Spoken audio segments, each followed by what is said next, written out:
안녕하세요. 써니북 타임입니다. 오늘 준비한 것은 카프카의 변신입니다. 카프카는 사르트르와 까뮈에 의해 실존주의 문학의 선구자로 높이 평가를 받았습니다. 인간 문명의 부조리성, 인간 존재의 불안과 무근저성을 날카롭게 통찰하였고 현대 인간의 실존적 체험을 극한에 이르기까지 표현했습니다. 카프카의 변신이 발행된 것은 1915년입니다. 100년이 훨씬 넘은 지금까지도 널리 알려지고 많이 읽혀지고 있는 작품입니다. 그만큼 우리에게 생각할 거리를 많이 주고 있는 작품이지요. 작품 속으로 들어가 보겠습니다. 변신. 어느 날 아침, 그레고르는 불안한 꿈에서 깨어났을 때 자기가 침대 속에서 한 마리의 커다란 벌레로 변한 것을 느꼈다. 그는 껍질이 딱딱한 등을 대고 침대에 벌렁 누워 있었는데 불룩한 배 위에는 이불이 덮여 있었으나 곧 흘러내릴 것만 같았다. 전날까지는 굵었던 두 다리에 비해 비참하게도 가느다란 여러 개의 다리가 힘없이 흔들리며 버둥거리고 있었다. 그레고르는 이것이 어떻게 된 일인가 하고 생각했다. 꿈은 아니었다. 그는 창문 쪽으로 시선을 향했다. 밖에서 빗방울 떨어지는 소리가 들렸다. 그레고르는 날씨가 음산한 탓인지 기분이 우울해졌다. 그는 잠을 좀 더 자고 쓸데없는 망상을 모두 잊어버릴 수 있으면 좋겠다고 생각했다. 왜냐하면 아무리 힘을 써서 움직이려고 해도 뜻대로 움직일 수가 없었고 지금까지 느끼지 못했던 옆구리가 웬일인지 아프기까지 했다. 제기, 나는 어째서 이런 고된 직업을 택했을까? 그레고르는 외판 사원으로서 날마다 여행을 했고 게다가 여행을 떠나면 항상 열차 접촉에 대한 걱정과 불규칙하고 질이 나쁜 식사, 낯선 여행객들과의 겉만 보이는 교제에 대한 근심을 벗어날 수가 없었다. 지긋지긋하구나. 빌어먹을 아무렇게나 되어라 하고 벌렁 누운 채 좀 더 잠을 자야겠다고 생각했다. 사람은 잠을 자야 되는 거야. 다른 외판 사원들은 마치 자기들이 무슨 후궁의 궁녀들인 것처럼 살고 있지 않은가? 이를테면 내가 주문받은 것을 적어두려고 오전 중에 돌아올 때에야 그들은 겨우 잠자리에서 일어나 아침 식사를 하고 있었다. 내가 이렇게 흉내를 냈다가는 곧바로 사장한테 미움을 받아 쫓겨나고 말 것이다. 그러나 나는 부모님을 생각해서 꾹 참아왔다. 부모님이 주인에게 진 빚을 갚을 만큼 내가 돈을 모으려면 앞으로도 5, 6년은 더 걸리겠지만 이것이 끝나면 나는 내 희망을 한번 실천해 볼 계획이다. 그것은 내 인생에 있어서 하나의 큰 전환점이 될 것이다. 기차는 5시에 떠난다. 그레고르는 시계를 보고 아이쿠 큰일 났구나 하고 생각했다. 벌써 6시 30분 아니 6시 45분이었다. 자 이제 어떻게 하면 좋을까?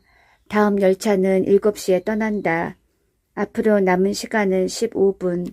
그 차를 타려면 바쁘게 서둘러야 하는데 견본들도 아직 꾸려놓지 않았으며 기분이 좋지 않아서 몸을 가볍게 움직일 수가 없을 것 같다.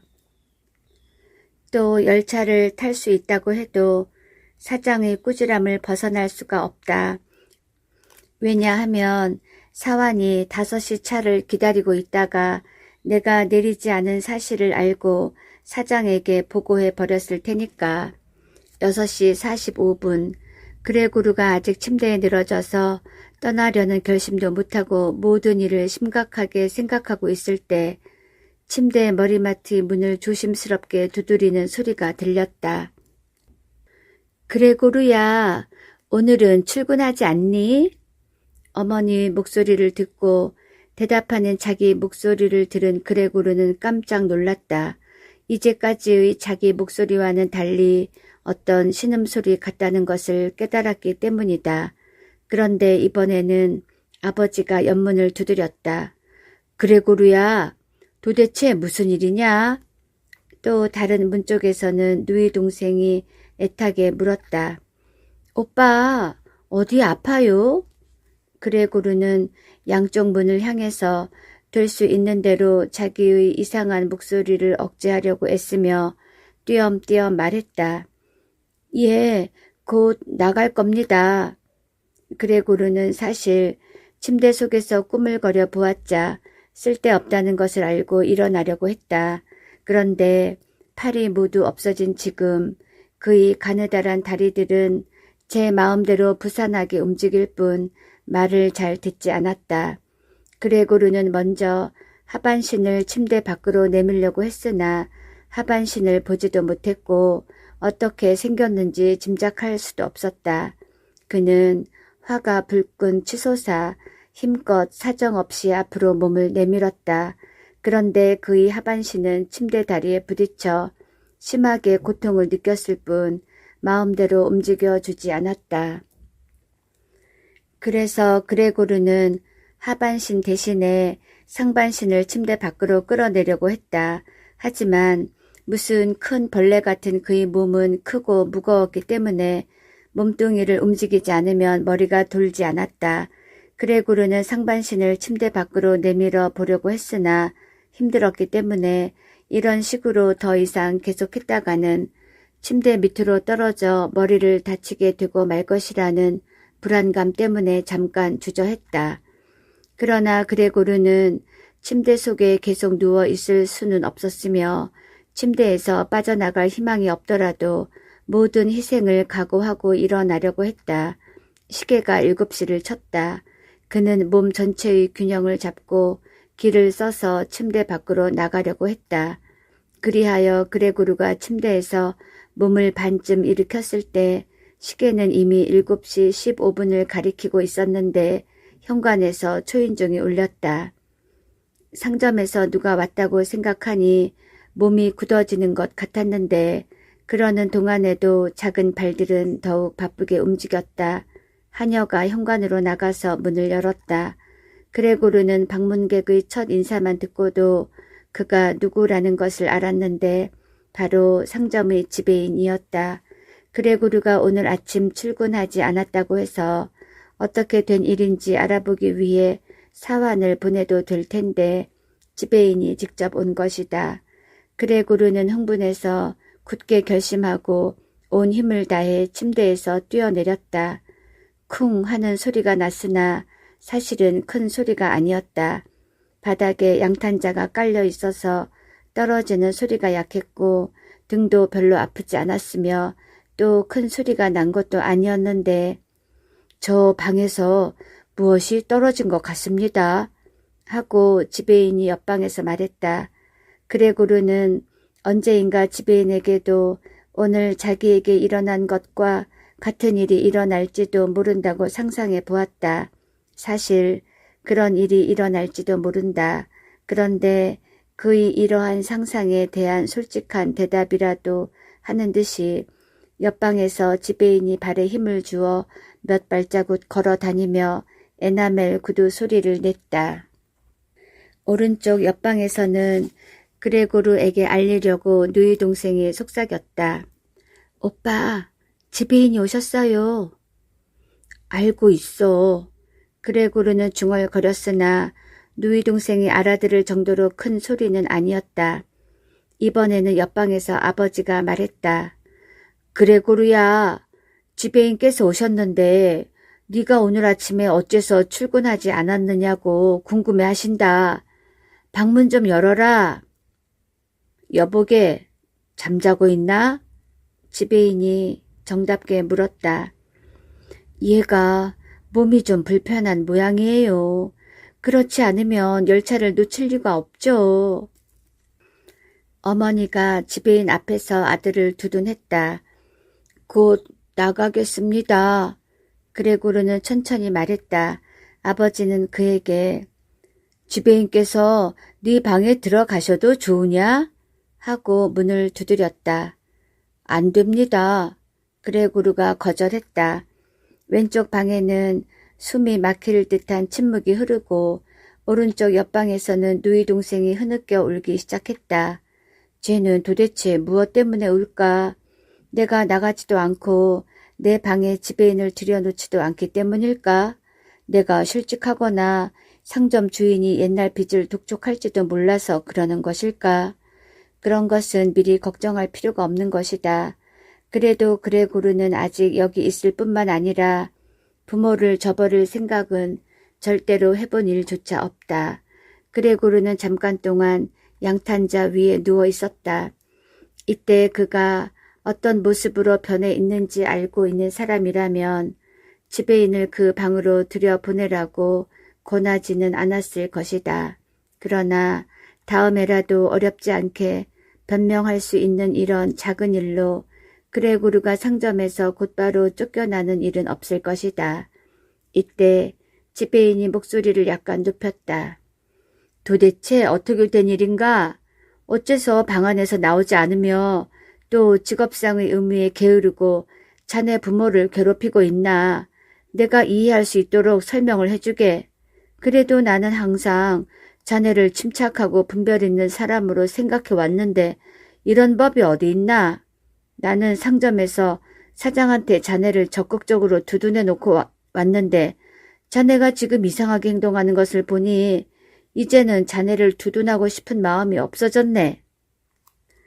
그레고르는 지배인의 말에 흥분하여 자기도 모를 소리를 변명이라고 한참 동안 늘어놓았다.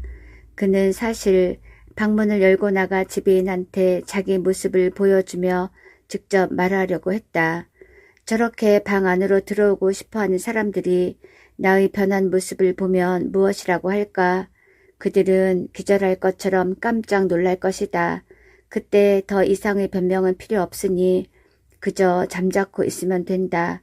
그리고 만일 그들이 나의 모든 것을 아무렇지도 않게 생각한다면 그때에는 나도 더 이상 흥분할 필요가 없으니 바쁘게 서두르면 8시 차를 탈 수 있을 것이다. 그레고르는 몸을 일으키려고 하다가 처음에는 몇 번이나 반들반들한 머리장에서 미끄러졌다. 그러나 이윽고 몸을 뒤흔들며 꼿꼿이 일어날 수 있었다. 이때 그는 가까이 있는 의자 뒤로 몸을 던져 등받이를 조그맣고 가느다란 발들로 꽉 붙잡았다. 그때 지배인의 목소리를 들을 수 있었다. 한마디라도 들으셨습니까? 저희들을 놀리고 있는 것은 아니겠지요? 그렇지는 않습니다. 그레고르의 어머니는 울먹였다. 저 아이는 틀림없이 병이 무거워서 신음 소리를 낸 거예요. 얘야, 그레테야. 네. 옆방에서 그레고르의 누이 동생이 대답했다. 빨리 의사 선생님을 모셔오너라. 네 오빠가 병이 났구나. 그러니 빨리. 지배인은 이때 그레고르의 목소리를 짐승의 것이라고 단정했다. 그레고르의 아버지가 부엌에다 대고 손뼉을 치며 말했다. 예, 안나야, 어서 자물쇠 장수를 불러오너라. 이처럼 옆방에서는 그레고르를 구출할 준비를 하고 있었다. 그레테와 안나가 지시를 받고 밖으로 사라지자 그레고르는 그런 것에 대해 기분이 좋아지는 것을 느꼈다. 자기가 다시 사람 축에 든 것 같아서였다. 그리고 의사와 자물쇠 장수에 대해서는 이들이 어떤 커다란 성과나 비상수단 같은 것이라도 가르쳐 주지 않을까 해서 기대하고 있었다. 옆방은 다시 잠잠해졌다. 그레고르는 의자를 천천히 문 쪽으로 밀고 나갔다. 거기서 의자를 떠나 문짝으로 가서 매달리듯 문을 붙잡고 꼿꼿이 섰다. 그의 발바닥에서 약간 끈적거리는 액이 나왔다. 그레고르는 과격한 운동과 긴장을 풀고 잠깐 쉰 다음 문에 선 채로 입으로 열쇠 구멍의 열쇠를 돌리기 시작했다. 치아가 하나도 없다는 것이 유감스러웠다. 그러나 옆방에서 지배인이 가만, 그레고르의 방에서 자물쇠 돌리는 소리가 들립니다. 하는 말을 듣고 그레고르는 기운이 솟는 것을 느꼈다. 그러면서 모두가 자기에게 기운을 내라고 성원을 보내주기를 바랐다. 어쨌거나 모든 사람들이 지금 그가 애쓰는 것을 긴장한 모습으로 주목하고 있다는 생각이 들자 그는 있는 힘을 다해서 정신없이 자물쇠를 물고 늘어졌다. 자물쇠가 돌아가자 그의 몸도 그 주위를 빙빙 돌았다. 이윽고 찰칵하고 자물쇠가 열리는 맑은 소리에 그레고르는 제정신으로 돌아왔다. 숨을 돌리며 자물쇠의 장수가 다 무슨 소용이 있느냐고 중얼거렸다. 그리고 문을 활짝 열려고 문의 손잡이 위에 고개를 올려놓았다. 이윽고 문이 열렸다. 그러나 그레고르가 계속해서 문에 매달려 있었기 때문에 그의 모습이 밖에서는 아직 보이지 않았다. 그레고르는 먼저 문의 모서리를 따라서 바깥쪽으로 천천히 돌려야 했다. 더욱이 방 안으로 들어가는 문 앞에 벌렁 누워있게 될 추태를 보이지 않기 위해서는 특별히 조심해야 했다. 그는 그때까지도 이런 어려운 동작에 마음을 빼앗겨 다른 것에 주의를 기울일 수가 없었다. 오! 지배인의 신음하듯 내뱉는 놀라운 소리가 바로 옆에서 들렸다. 그레고르를 바로 문 가까이에서 본 지배인은 주책 없이 딱 벌린 입에 한 손을 대고 뒤로 슬슬 물러나기 시작했다.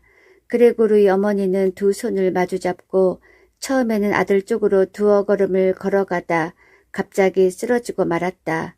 그리고 그레고르의 아버지는 증오에 가득 찬 표정으로 마치 그레고르를 방 안으로 몰아넣으려는 듯이 주먹을 불끈 쥐었으나 여러 사람이 있는 거실을 불안스럽게 두리번거리다가 두 손으로 눈을 가리더니 뚱뚱한 가슴을 들먹이며 울기 시작했다. 그레고르는 그 방으로 들어갈 생각도 못하고 빗장이 걸린 한쪽 문에 기대고 있었기 때문에 몸을 밖에다 반쯤 드러내놓고 머리를 갸우뚱 기울인 자세로 여러 사람들을 살피고 있었다.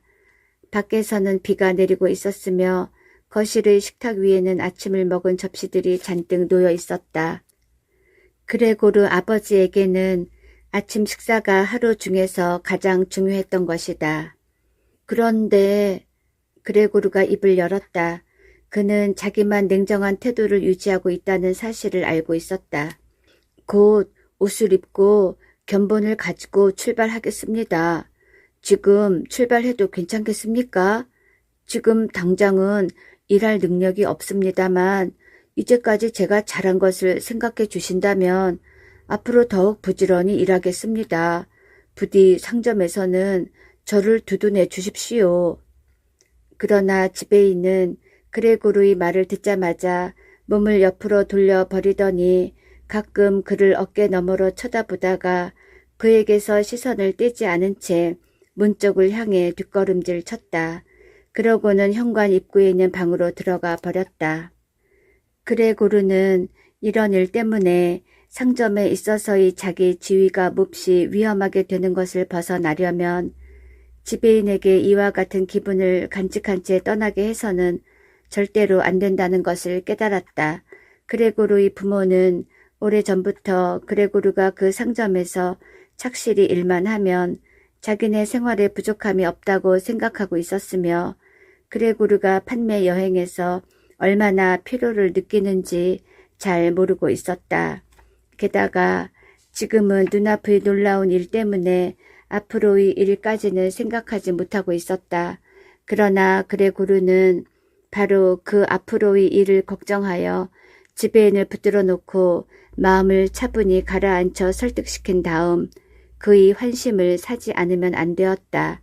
그레고르와 가족들의 앞날은 바로 그 일의 성패에 달려 있는 것이다. 그레고르는 문을 떠나서 슬슬 문틈으로 빠져 문지방을 넘어 지배인 쪽으로 가려고 했다. 지배인은 그때 우스꽝스럽게도 현관 계단의 난간을 두 손으로 꽉 붙잡고 있었다. 그레고르가 움직이기 시작했을 때 자기의 발들이 이제는 그의 뜻대로 잘 움직여주는 것을 알고 기뻐했다. 그런데 마치 얼빠진 사람처럼 멍하니 앉아있던 그레고르의 어머니가 벌떡 일어나면서 외쳤다. 사람 살려요. 아이고 살려주세요. 그러고는 정신없이 뒤로 물러섰다. 그레고르는 어떻게든 지배인을 붙들기 위해 앞으로 나아갔으나 지배인은 벌써 눈치를 채고 한꺼번에 계단을 몇 개씩 뛰어내려가 사라지고 말았다. 그러자 그레고르의 아버지는 긴 의자에 있던 지배인의 지팡이를 오른손에 들고 왼손으로는 탁자 위에 있던 신문을 들고 와서 휘두르고 발을 굴러 그레고르를 도로 제 방에 몰아넣으려고 했다. 그레고르가 아무리 애원해도 소용이 없었고 애원하는 말 따위는 통할 것 같지가 않았다.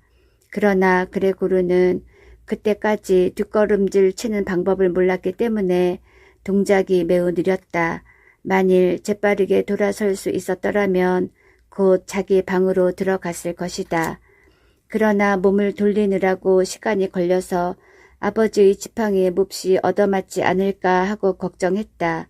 그레고르의 아버지는 이윽고 그가 방향을 돌리기 시작하자 태도를 조금 누그러뜨리고 계속해서 그의 방으로 몰았다. 그레고르는 있는 힘을 다해 문턱을 넘어 다시 제 방으로 돌아왔다. 그러자 방문이 닫히고 주인은 갑자기 조용해졌다. 그레고르는 어둠이 깔릴 무렵에야 비로소 실신 상태와 같은 잠에서 깨어났다. 밖의 가로등 불빛이 방 안의 가구와 천장을 푸르스름하게 비추고 있었다. 그러나 그레고르의 침대 부분은 깜깜했다. 그레고르는 그때야 비로소 귀중하게 생각한 촉각으로 바닥을 더듬어 가며 기어서 문 쪽으로 갔다. 그곳에는 구미를 돋우는 달콤한 우유가 가득 들어있고 또 빵 조각이 들어있는 그릇도 있었다. 몹시 배가 고팠던 그는 기뻐서 웃을 뻔했다. 그레고르는 눈 위까지 잠기도록 우유 속에 머리를 쳐박았다. 우유는 그레고르가 언제나 좋아하는 음료였으므로 그의 누이 동생이 일부러 갖다 놓은 것이 분명한데 전혀 맛이 없었다. 그것을 느끼자마자 우유가 싫어져서 몸을 돌려 방 한가운데로 기어가 버렸다. 집안은 아주 조용했다. 그레고르의 어머니나 누이 동생한테 저녁 신문을 읽어주곤 하던 아버지의 목소리도 지금은 전혀 들리지 않았다. 집안이 오늘따라 왜 이리 조용할까? 그레고르는 혼잣말을 하며 눈앞의 어둠 속을 가만히 바라보면서 자기가 식구들을 위해서 이런 훌륭한 집의 살림을 장만해 줄 수 있었다는 것을 무엇보다도 자랑으로 생각했다. 그런데 모든 평화와 행복과 만족이 이제는 왜 이렇게 무서운 상태를 가져왔을까? 그레고르는 이런 상태를 잊어버리기 위해 캄캄한 방 안을 이리저리 기어 다녔다. 시간이 한참이나 흐르는 동안에 한 번은 옆문이 또 한 번은 다른 쪽 문이 조금 열렸다가 닫혔다. 누가 방 안으로 들어오려고 하면서도 망설였던 모양이었다. 다음 날 아침까지도 그의 방에는 아무도 들어오지 않았다.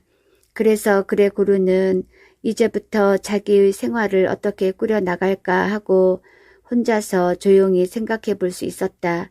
하지만 어쩔 수 없이 바닥에 벌렁 누워 있어야 할 높고 텅 빈 방 안이 이제는 아무런 이유도 없이 은근히 싫어졌다. 그래서 거의 무의식 중에 몸을 돌려 소파 밑으로 기어 들어갔으나 부끄러움을 떨쳐버릴 수가 없었다. 등이 약간 눌리며 머리를 제대로 들 수가 없었으나 방 안의 다른 곳보다 나은 것 같았다. 밤새도록 소파 밑에 누워서 때로는 잠깐 졸다가 배가 고파서 잠이 깨기도 하고 때로는 걱정과 어렴풋한 희망 속에 잠겨서 하룻밤을 보냈다. 하지만 그레고르가 얻은 결론은 끝까지 꾹 참고 견디는 것이었다. 그런데 채 밝지도 않은 이른 새벽에 그레고르는 자기의 결심을 시험해 볼 기회가 생겼다. 거실에서 옷을 다 입은 누이 동생이 문을 열고 긴장된 모습으로 방 안을 들여다 보았다. 누이 동생은 소파 밑에 있는 오빠를 발견하고는 어디거나 방 안에 있을 수밖에 날아서 달아날 수도 없는 노릇이고 하더니 깜짝 놀라 어쩔 줄을 모르다가 밖에서 다시 문을 닫아버렸다. 그러나 누이 동생은 자기의 태도를 곧 뉘우친 듯이 다시 방 안으로 들어왔다. 그레고르는 소파 가장자리까지 머리를 내밀고 그녀를 올려다 보았다. 누이 동생은 남은 우유를 과연 발견할 수 있을까?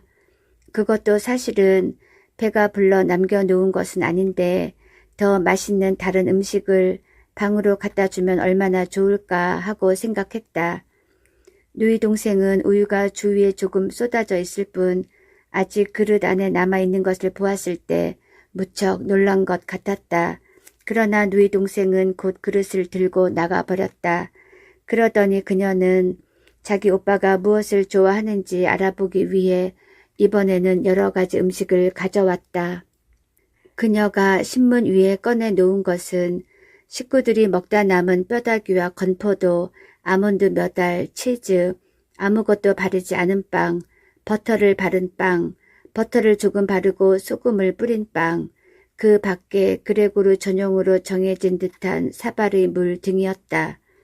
그리고 나서 자기가 보는 앞에서는 오빠가 먹지 않을 것이라고 판단하고 얼른 나가 밖에서 자물쇠를 채웠다. 식사를 하러 가는 그레고르의 상처는 다 나은 듯이 조금도 불편을 느끼지 않았다. 그레고르는 이에 무척 놀랐다. 생각해보니 한 달도 넘었지만 칼에 죽은 벤 손가락이 2, 3일 전까지만 해도 아팠었다. 혹시 감각이 무뎌진 것은 아닐까? 그레고르는 이렇게 생각하고 먼저 치즈로부터 시작하여 야채 소스 등을 개걸스럽게 차례로 먹어 치웠으며 신선한 음식은 냄새도 맡기 싫어했다.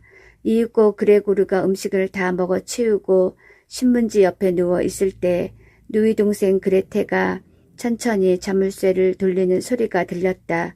그것은 그레고르에게 얌전히 제자리로 돌아가라는 신호였다. 막 잠이 들 뻔했던 그레고르는 부랴부랴 소파 밑으로 기어 들어갔다. 그는 잠깐 동안이었으나 음식을 많이 먹어 몸이 약간 뚱뚱해졌기 때문에 낮은 소파 밑은 제대로 숨을 쉴 수 없어 몹시 고통스러웠다. 방 안에 들어온 그레테는 남은 음식을 모두 모아 쓰레기통에 넣어가지고 방을 나가버렸다. 그레고르는 그제야 소파 밑에서 기어나와 넓은 방바닥에 몸을 쭉 펴고 누웠다. 그레고르는 날마다 이런 식으로 식사를 했다. 그리고 첫날 아침에 가족들이 의사와 자물쇠 장수한테 무엇이라고 말하여 그냥 돌려보냈는지 그는 전혀 알 수가 없었다. 그레고르와 가족들 사이에는 얼마 전부터 대화가 사라졌던 것이다. 왜냐하면 아무도 그레고르가 하는 말을 알아들을 수가 없었고 누구나 그레고르가 다른 사람들의 말을 알아들을 수 있으리라고는 생각하지 않았기 때문이다. 그래서 그레고르는 그레테가 방 안에 들어와서 오늘은 식사가 맛있었는가 봐 라든가 어머나 또 그대로 남겼네 하고 혼자 중얼거리는 소리를 듣는 것만으로 위안을 삼아야 했다. 한편 그레고르의 가족들은 2일 동안에 걸쳐 때때로 옆방에 모여 그에 대해 의논했다. 하녀는 첫날에 가족들에게 이 사건에 대해서 입을 다물고 있겠다고 엄숙히 맹세하고 사라졌으므로 그레테는 어머니와 함께 요리를 만들어야 했다. 그런데 옆방에서 가족들이 말하는 것을 들어보면 5년 전에 사업에 실패하여 파산했을 때 간신히 건졌던 물건이 있었다. 또 그동안에 그레고르가 착실히 생활비를 보탰기 때문에 재산이 조금은 남아있는 듯 했다. 그러나 모아둔 돈은 있다고 하지만 그 이자로 가족들이 생활하기에는 너무나 보잘것없는 금액이었다. 아마도 1년, 오래 간다 해도 2년이나 버틸까. 그 이상은 어려웠다. 즉 그 돈은 만일의 경우에 대비해서 손대서는 안 되는 적은 금액이었다. 그러니 그레고르 대신에 누구든지 나서서 생활비를 벌지 않으면 곤란한 처지에 놓이게 되었다. 그런데 그레고르의 아버지는 몸은 건강하나 이미 늙어서 5년 동안 아무 일도 못했고 어머니도 또한 늙은 데다가 천식까지 있고 누이 동생인 그레테는 이제 고작 17세였다. 그러니 생활비를 벌어들일 사람이 없는 것이나 다름없었다. 옆방에서 돈이 필요하다는 이야기가 들릴 때마다 그레고르는 부끄러움과 서러움에 몸이 후끈 달아 가죽 소파 위에 몸을 던졌다. 그레고르가 변신한 지 한 달이 지난 어느 날이었다. 그동안에 그의 식사 시중을 들고 때때로 방 청소를 해준 것은 그레테였기 때문에 그녀는 그레고르의 모습을 보고도 놀라지 않았다. 언제인가 누이 동생이 다른 때보다 일찍 와서 그레고르가 창밖을 보고 있는 모습을 보고 까무러치게 즐겁을 하면서 나가버린 적이 있다. 그래서 그레고르는 자기 모습을 누이 동생에게 보이지 않으려고 4시간에 걸쳐 아마포 혼이불을 소파 위에 옮겨다 놓고 그 혼이불 속에 들어가 있기로 했다. 어느 날 이 새로운 변화를 누이 동생이 어떻게 생각하는지 살펴보려고 혼이불을 조금 들치고 바라보았더니 누이 동생은 감사의 뜻이 담긴 시선으로 힐끗 자기를 쳐다보는 것처럼 느껴졌다. 그때까지 그레고르의 부모는 딸에게서 그레고르에 대한 소식을 전해 듣고 있었다. 그러던 어느 날 그레고르의 어머니가 아들이 방에 들어가겠다고 처음으로 말했으나 그레고르의 아버지와 그레테가 한사코 말렸으므로 그의 어머니는 큰 소리로 외쳤다. 그레고르에게 가겠어요. 누가 뭐라고 해도 그는 불행한 내 아들이에요. 그러니 말리지 말아요. 그때 그레고르는 어머니가 자기 방에 일주일에 한 번만이라도 들어와 준다면 정말로 좋겠다고 생각했는데 그의 소원은 곧 이루어졌다. 그레고르는 방에 가만히 누워있으면 괴로움을 느낄 정도였기 때문에 쉬지 않고 벽이나 천장을 마음 내키는 대로 기어다니면서 기분을 바꾸어 보려고 애썼다. 이것을 알게 된 그레테는 그레고르가 될 수 있으면 넓은 곳에서 기어다닐 수 있도록 그레고르가 여기저기 찐득거리는 점액을 묻혀놓은 가구를 치우기로 했다. 그래서 그레테는 어느 날 아버지가 모르게 어머니를 동원했다. 그레고르의 어머니는 아들을 본다는 생각에 기뻐서 어쩔 줄을 모르고 달려왔으나 그레고르는 변해버린 자기의 모습을 보일 수가 없어서 소파 위의 혼이불 속으로 숨어버렸다. 한편 그레테를 따라온 그의 어머니도 얼마 전부터 아들의 방에 와 보고 싶어 했으면서도 아들의 모습을 볼 용기가 나지 않는지 오히려 소리를 죽여가며 딸과 함께 방 안의 가구들을 조심스럽게 옮기기 시작했다. 이 머리장은 그대로 남겨두는 것이 좋겠다. 가구를 모두 옮겼다고 그레고르가 안 좋아할지도 모르잖니. 머리장이 없는 텅 빈 벽을 보니 몹시 허전하구나. 그레고르도 방 안이 텅 비게 되면 틀림없이 쓸쓸함을 느끼게 될 거야. 그레고르는 어머니의 목소리를 듣고 몹시 고민했다. 가구가 모두 없어져 방 안이 텅 빈다면 기어 다니기가 훨씬 좋겠지만 인간이었던 자기의 과거를 모두 잊어버리게 될지도 모르기 때문이었다. 그러나 누이 동생의 생각이 그렇지 않아 서운했다. 누이 동생은 어머니의 충고를 따르려고 하지 않았다. 그리하여 어쩔 수 없이 머리장을 방 밖으로 옮기고 이번에는 책상을 옮기기 시작했다. 그레고르는 고민 끝에 결국 방 안의 자기 물건들을 모두 빼앗길 수는 없다고 생각했다.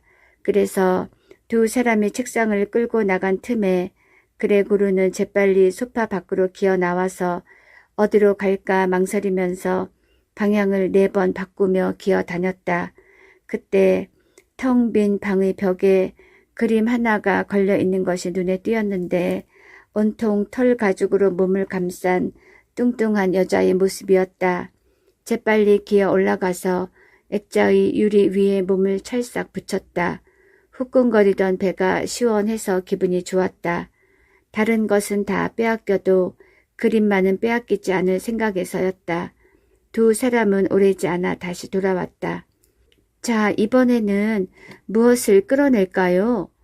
그레테가 어머니의 몸을 한 팔로 껴안고 서서 방안을 둘러보며 말했다. 그때 그림에 붙어있던 그레고르와 그레테의 시선이 마주쳤다. 그러나 그레테는 어머니가 놀랄까봐 마음을 차분히 가라앉히며 말했다. 어머니, 잠깐 동안만 안방으로 들어가 계세요. 그러나 그레테의 말은 도리어 어머니를 불안하게 만들었다.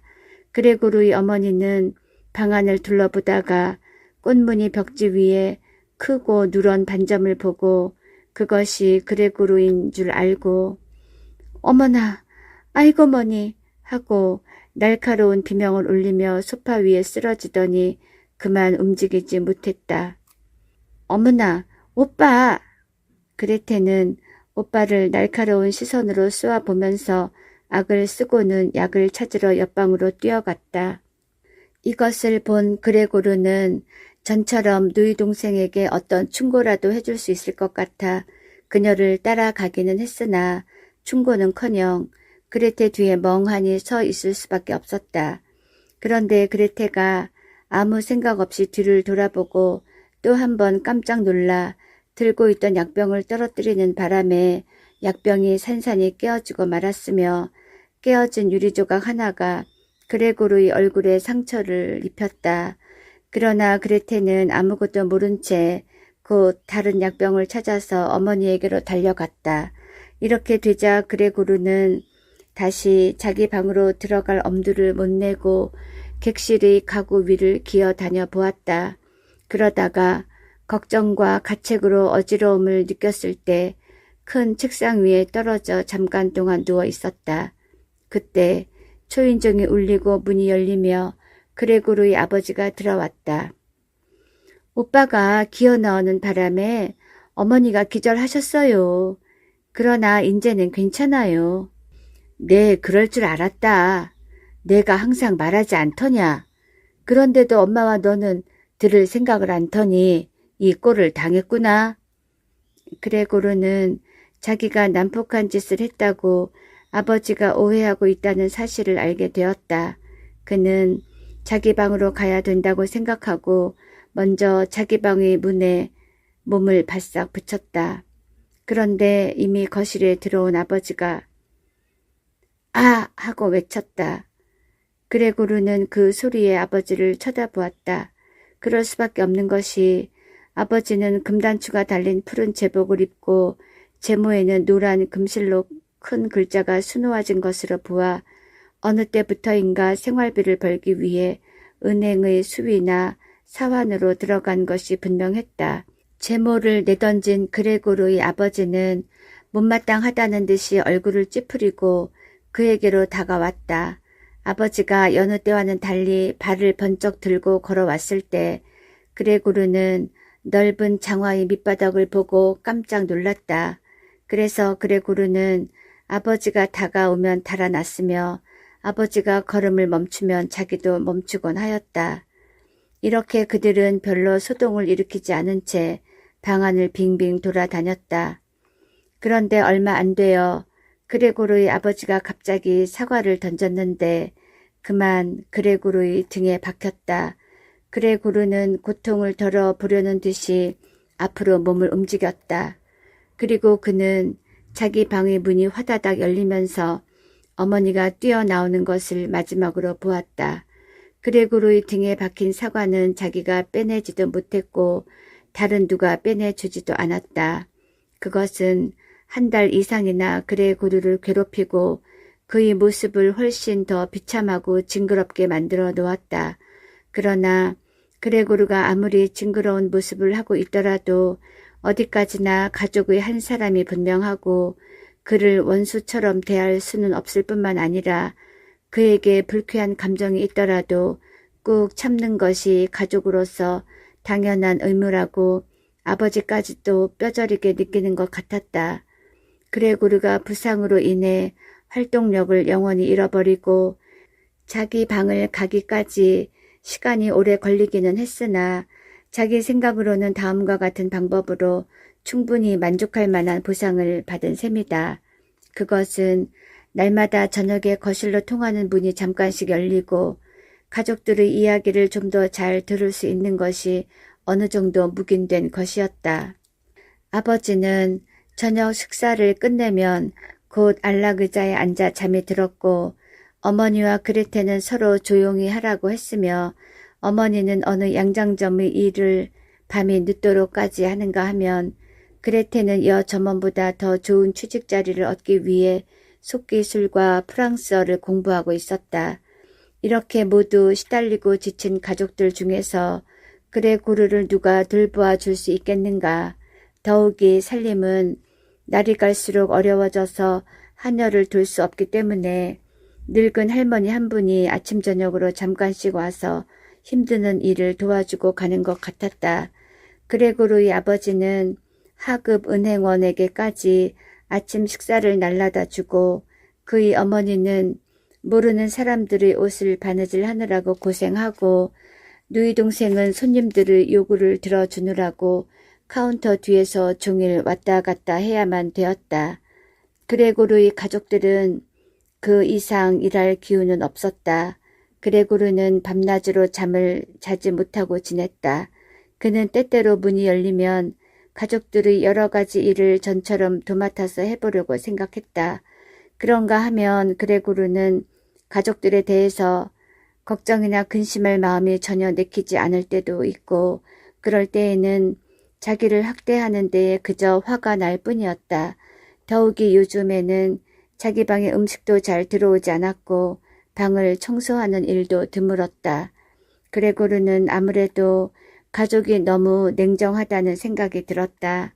그도 어떻게 되었거나 가족의 한 사람이고 집에는 가족 외에 할멈이 있지 않은가.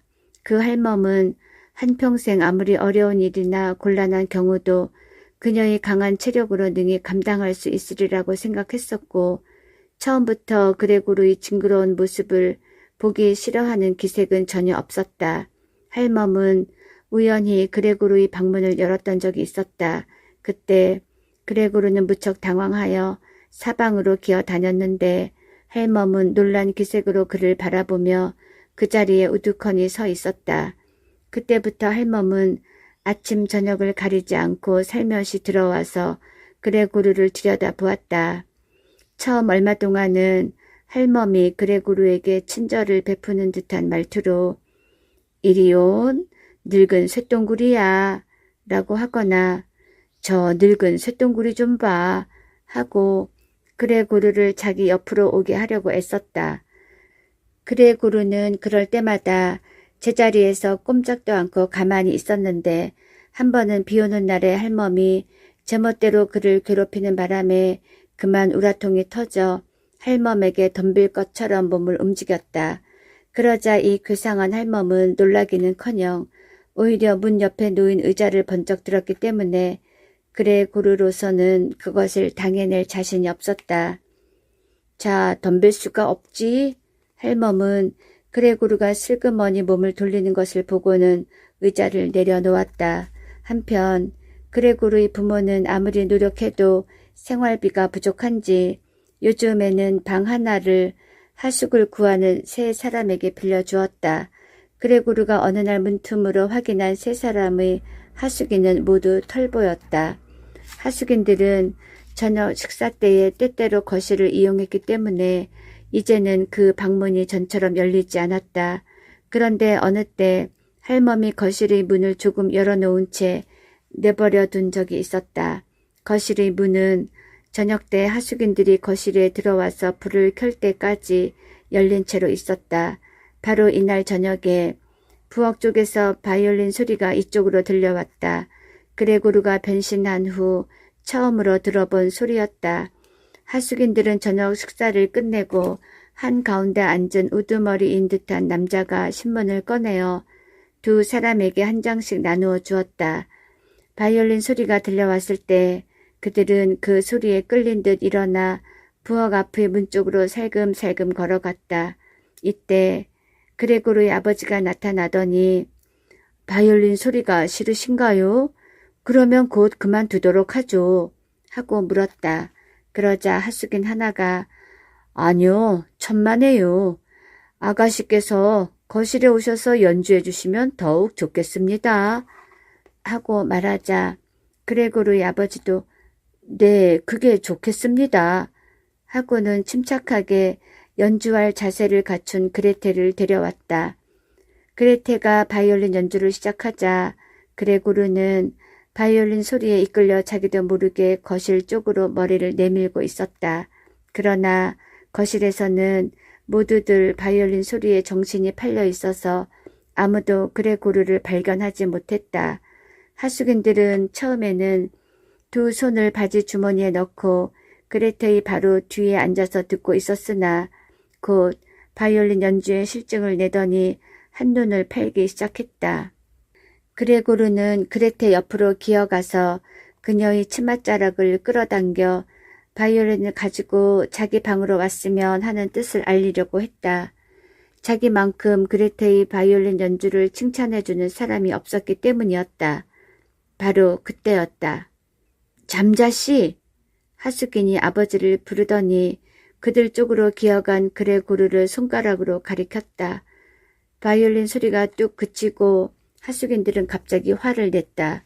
그레고르 같은 벌레가 한 집에 살고 있다는 사실을 꿈에도 생각지 않고 있다가 그제야 알게 되어 화를 냈는지는 모르지만 그들은 이렇게 말했다. 이 자리에서 말하지만 나는 현재 이 집과 가족들 속에 감돌고 있는 불쾌한 환경을 생각하여 방을 해약합니다. 물론 지금까지 이 방세는 한 푼도 지불할 수 없으며 어떤 손해배상 청구를 당신에게 제기할 것인지 이 점을 신중히 생각해 볼 작정입니다. 하숙인들이 이렇게 말하고 사라진 후 그레고르의 아버지는 힘없이 의자에 앉았다. 그레고르는 자기 계획이 실패한 것에 대한 실망과 오랫동안의 굶주림으로 몸이 쇠약해져서 꼼짝하지 않고 조용히 누워 있었다. 그는 지금 당장이라도 자기 몸 위로 여러 가지 물건들이 한꺼번에 쏟아질 것 같은 기분을 느끼면서 그 순간을 기다리고 있었다. 이때 그레테가 손으로 탁자를 치며 입을 열었다. 아빠, 엄마, 이제는 더 이상 견디지 못하겠어요. 저런 괴물을 계속해서 오빠라고 부르지 못하겠어요. 저런 괴물은 빨리 없애버려야 해요. 저런 것과 함께 먹고 살기 위해서 우리들은 할 수 있는 데까지 모든 노력을 다했잖아요. 이제는 저것을 없애도 아무도 우리들을 나무라지 않을 거예요. 그래, 네 말이 맞다. 그레고르의 아버지가 중얼거리듯이 말했으며 그의 어머니는 넋 빠진 시선으로 손을 입에 대고 기침을 했다. 그레테가 다짐하듯 말을 이었다. 우리는 저것을 없애야만 해요. 저것은 어쩐지 아빠와 엄마의 목숨을 빼앗을 것만 같아요. 이처럼 골치 아픈 두통거리를 집안에 두고 어떻게 더 이상 참을 수 있겠어요? 저놈이 우리들 마음을 조금이라도 알아주었으면. 그레고르의 아버지가 한탄하듯이 말했다. 그렇게 하는 수밖에 없어요. 우리들은 저 괴상한 벌레를 오랫동안 그레고르 오빠로 생각해 왔어요. 만약에 정말로 그레고르 오빠라면 우리들을 괴롭히며 하숙인들을 쫓아내는 짓을 했겠어요?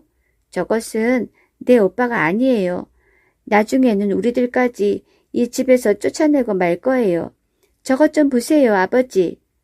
그레테가 이렇게 외쳤으나 그레고르로서는 자기 방으로 돌아가기 위해 몸을 돌렸을 뿐 누이 동생을 놀라게 해줄 마음은 털끝만큼도 없었다. 이윽고 그레고르가 방 안에 들어가자 문이 닫히더니 자물쇠가 채워지고 그대로 방 안에 갇히고 말았다. 문을 잠근 사람은 그레테였다. 그레고르는 누이 동생의 말이 옳다고 생각했다.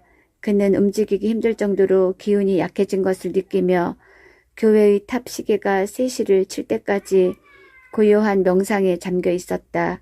창밖이 환하게 밝아오기 시작하는 것을 그는 느낄 수가 있었다. 그때 그레고르의 머리가 자기도 모르게 푹 수그러지면서 그의 콧구멍으로부터 마지막 숨이 흘러나왔다. 다음 날 아침이었다. 할멈이 일찍이 와서 여느 때처럼 그레고르의 방을 들여다 보았으나 아무런 이상도 발견하지 못했다. 할멈은 마침 손에 들고 있던 기다란 빗자루로 그레고르를 건드려 보았다. 그런데 아무런 반응이 없자 할멈은 그레고르의 몸을 쿡쿡 쑤셔 보았다. 그래도 그레고르가 아무 반응이 없이 밀려나자 할멈은 아무래도 이상하다는 듯이 그레고르를 자세히 살펴보았다. 그리고는 곧 눈을 휘둥그렇게 뜨더니 그레고르 부모의 침실로 달려가 문을 열고 큰 소리로 외쳤다. 저 방에 좀 가보세요. 저것이 뻗었어요. 방바닥에 그대로 뻗어버리고 말았어요. 그레고르의 부모는 기절할 듯이 놀라며 침실에서 나와 그레고르의 방으로 뛰어갔다. 그때 거실에서 자던 그레테도 뛰어왔다. 자, 이제 우리들은 하나님께 감사의 기도를 올려야 한다. 그레고르의 아버지는 이렇게 말하고 성호를 그었다. 어머니와 그레테도 그가 하는 대로 가슴에 성호를 그었다. 죽은 그레고르의 몸은 이미 오래전부터 굶어서 바싹 여유였으며 백가죽은 등에 착 달라붙어 있었다. 그레고르의 어머니는 슬픈 미소를 띠며 죽은 아들을 내려다보다가 그레고르의 아버지와 함께 그레테를 데리고 거실로 나갔다. 하숙인들은 방에서 나와 아침 식사를 찾다가 어리둥절한 표정을 지었다. 그레고르의 아버지는 그들을 보자 당장 우리 집에서 나가주시오 하고 외쳤다. 하숙인들은 그의 갑작스러운 요구에 잠깐 어리둥절하다가 고개를 끄덕였다. 알았습니다. 곧 나가도록 하죠. 그러고 나서 그들은 즉시 자기네 방으로 돌아가 짐을 싸서 들고 무뚝뚝한 인사와 함께 떠나버렸다. 그날 그레고르의 아버지와 그레테는 하루를 쉬면서 산책이나 하기로 결정하고 곧 자기 책상에 가서 결근계를 썼다. 할멈은 아침 일이 끝났으니 돌아가겠다고 하면서도 나가지 않고 우물쭈물하고 있었기 때문에 왜 가지 않고 꾸물거리고 있어? 하고 그레고르의 아버지가 물었다. 할멈은 문 옆에 서서 마치 가족들에게 반가운 소식을 전해주려는 듯이 미소를 띄었다. 저 옆방에 있는 그것을 치울 걱정은 하지 않으셔도 돼요. 제가 벌써 치웠습니다. 할멈은 이렇게 말했다. 할멈이 집을 나서자 그레고르의 아버지는 할멈이 저녁에 오면 아주 내보내버려 하고 말했으나 그레고르의 어머니와 그레테는 아무런 반응이 없었다. 애써서 얻은 마음의 안식이 할멈으로 인하여 다시 물거품으로 돌아갈 것처럼 생각되었기 때문이다. 그레고르의 어머니와 그레테는 창문 가까이 가서 서로 부둥켜 안고 있었다. 그레고르의 아버지는 의자에 앉은 채 두 사람에게로 몸을 돌리더니 조용히 쳐다보고 있다가 자, 잊어버려. 지난 일을 생각해서 뭐하나? 이제는 나도 좀 편안해지고 싶어. 하고 사정했다. 그들은 모처럼 함께 집을 나섰다. 몇 달 만에 전차를 타고 교회로 향했는데 전차의 손님은 그들 가족뿐이었다. 따뜻한 햇볕이 차창을 통해 그들을 비추어 주었다. 그들은 편한 자세로 몸을 기대고 앞으로의 일에 대해서 이야기했다. 가만히 생각해 보면 그들이 앞날에 희망이 전혀 없는 것도 아니었다. 왜냐하면 이제까지 서로 물어볼 기회가 없었지만 이렇게 서로 이야기해 보니 세 사람의 직업은 매우 훌륭했으며 특히 앞으로는 더욱 희망이 있을 것처럼 느껴졌다. 우선 당장의 집안 환경을 바꾸는 것인데 그것은 이사를 함으로써 쉽게 해결될 것 같았다. 그들은 그레고르가 택한 현재의 집에서 계속 살아왔던 것이다. 그런데 앞으로 현재의 집보다 싸고 위치도 좋고 실용적인 주택을 택하기로 했다.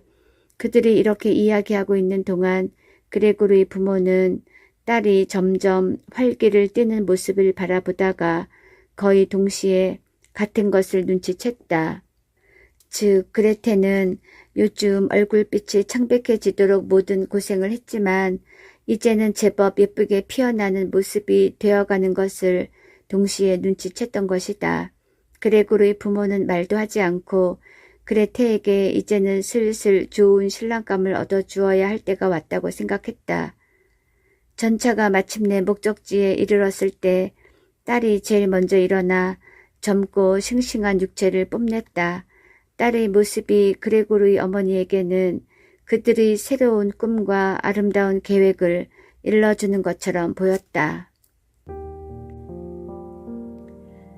카프카의 변신 읽어드렸습니다.